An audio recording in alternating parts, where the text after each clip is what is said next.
Hello, my name is Thomas Grant. I'm an international lawyer and senior fellow at the Lauterbach Center for International Law at the University of Cambridge.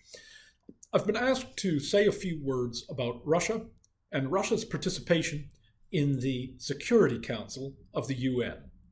In particular, I've been asked to consider whether legal grounds exist to limit or to exclude Russia from participating in the Security Council, and if they do, how Ukraine and other countries might go about limiting or excluding Russia from that United Nations organ. The UN Charter provides for expelling a member country where the country has persistently violated principles of the UN Charter. There's no real doubt that Russia is responsible for violations of international law that justify removing Russia from the UN, not just from the UN Security Council, but from the UN as a whole. Now, for the UN to expel a member, the two chief political organs of the UN both must decide to expel the member. The General Assembly must vote by a two-thirds majority to expel the member. The Security Council must recommend expulsion. A Security Council recommendation to expel a member is a substantive recommendation, and that means because it's a recommendation on a matter of legal substance, the Council adopts the recommendation only if no permanent member of the Council votes against the recommendation. In other words, the UN will not expel a member if a permanent member of the Council exercises the power of veto. The UN has never expelled a member. It's interesting to note as a historical aside that the League of Nations did on one occasion expel one of its members. The League of Nations expelled the USSR. That was in 1939 when the USSR launched an unprovoked war against Finland. The League of Nations operated under a different voting rule than the UN, so the USSR didn't have a chance to stop it. Though the UN has never expelled a member, it has taken steps to limit or to suspend the participation of a member. In 1956, the UN prevented Hungary from participating. This was after the USSR had invaded Hungary and imposed a puppet regime on that country. For the years 1956, 57, and 58, the UN kept Hungary's representatives out of the organization. Then, in 1974, the UN prevented South Africa from participating. This was in response to South Africa refusing to end its apartheid racist system of government. How did the UN do this? How did it prevent a country from participating, even though it didn't expel the country outright? In both cases, Hungary in 1956, South Africa in 1974, the UN General Assembly used its procedural rules. Under its procedural rules, specifically Rule 29, the General Assembly judges any challenge to the credentials of a member country's representatives. If the Assembly judges the credentials to be in good order, then the representatives are permitted to participate. If the Assembly rejects the credentials, then the representatives are not permitted to participate. The Security Council has procedural rules as well. Rule 17 of the Council's procedure works much the same way as Rule 29 of the Assembly's procedure. Under Rule 17, any member of the Council may raise objection to the credentials of a representative.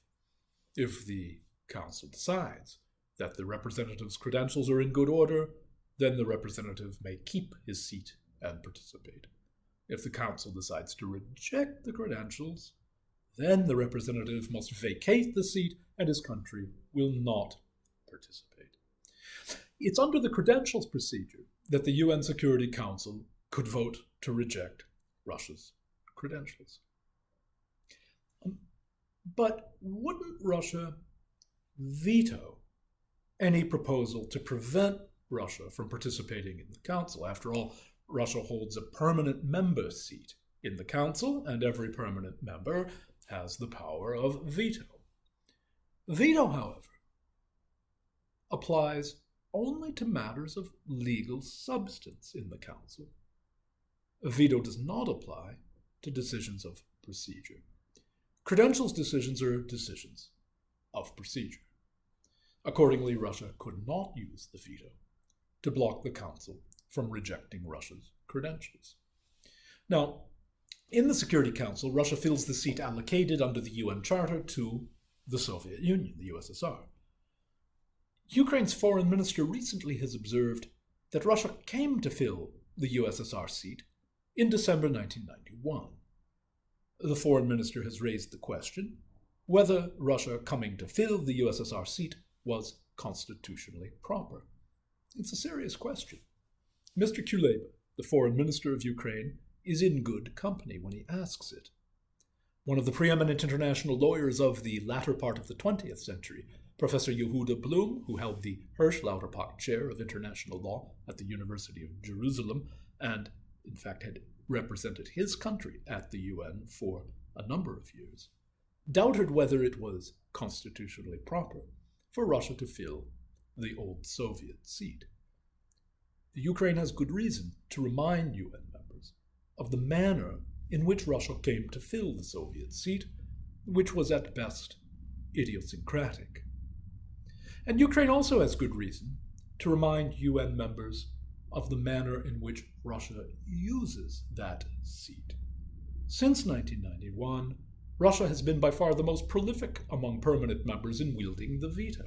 Russia has wielded the veto repeatedly to block the Council from responding to Russia's aggression against Ukraine, among other abuses of the veto. And let's make no mistake, Russia does not use the Security Council veto in order to champion the underdeveloped world or the global south, or to stand up against some supposed coalition of bad actors.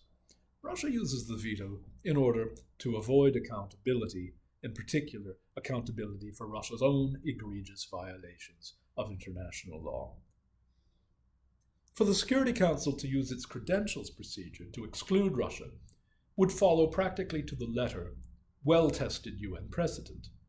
It would open the door for the Council to act on substantive matters such as Russia's war crimes and Russia's legal responsibility to pay financial compensation to Ukraine for the injuries that Russia's aggression has caused. Moreover, it would demonstrate the Council's resolve against the most serious challenge to the UN Charter since the inception of the organization. Thank you.